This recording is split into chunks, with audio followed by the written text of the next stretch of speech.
Ya, pengusaha masih di Ideas Sesong Closing dan di segmen ini kami akan mengajak Anda untuk menyimak topik pilihan yang berhasil dihimpun oleh tim redaksi kami kali ini dari sektor perbankan, di mana di sepanjang perdagangan hari ini mengalami tekanan sambil menunggu rilis kinerja mereka di kuartal kedua di 2022 dan juga hasil pertemuan The Fed. Dan kami akan sampaikan perkembangan fundamental terbaru dari sektor perbankan ini, di mana penyaluran kredit perbankan terus mengalami peningkatan sampai dengan bulan Juni 2022 lalu dengan pertumbuhan sebesar 10,3% secara tahunan.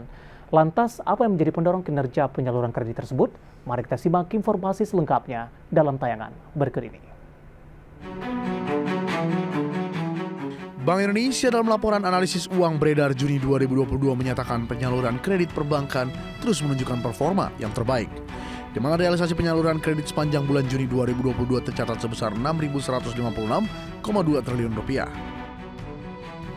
Nilai tersebut tercatat naik 10,3% dibanding Juni 2021, sedangkan jika dibandingkan dengan Mei 2022, terjadi kenaikan sebesar 8,7%. Bank Indonesia mencatat pertumbuhan kredit terjadi baik pada golongan debitur korporasi maupun perorangan, di mana angka persentase kenaikan kredit korporasi meningkat dari sebesar 9,7% year on year di Mei 2022 menjadi 12,5% year on year di Juni 2022.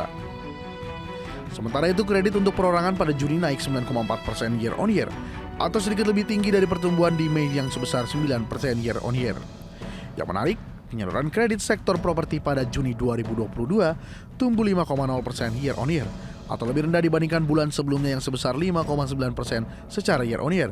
Pertumbuhan terjadi terutama pada kredit KPR dan KPA, serta kredit konstruksi. Sementara itu, penghimpunan dana pihak ketiga atau DPK pada Juni 2022 tercatat sebesar Rp7.330,3 triliun atau tumbuh 8,9% secara year on year.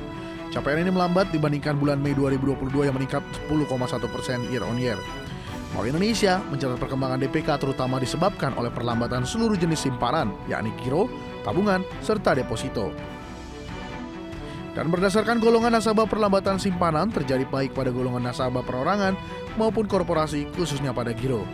Di sisi lain, meski hingga saat ini Bank Indonesia masih menahan suku bunga acuan BI 7 Days Reverse Repo Rate sebesar 3,5%, namun seiring masuknya era suku bunga tinggi, kalangan ekonom memprediksi Bank Indonesia akan menaikkan suku bunga acuan pada semester 2 2022. Konsensus Bloomberg menyatakan 20 dari 30 ekonom juga berekspektasi suku bunga acuan Bank Indonesia akan naik di semester 2 2022 ini. Dan kenaikan suku bunga pun akan mendorong perbankan untuk membebankan biaya lebih besar dalam penyaluran kredit. Hal ini yang menjadikan emiten di sektor ini akan diuntungkan dari kenaikan suku bunga acuan dan tren suku bunga tinggi. Dan Bloomberg Intelligence pun menjagokan PT Bank Sentral Asia Tbk sebagai perusahaan yang paling diuntungkan dengan kondisi ini. Berbagai sumber IDX Channel.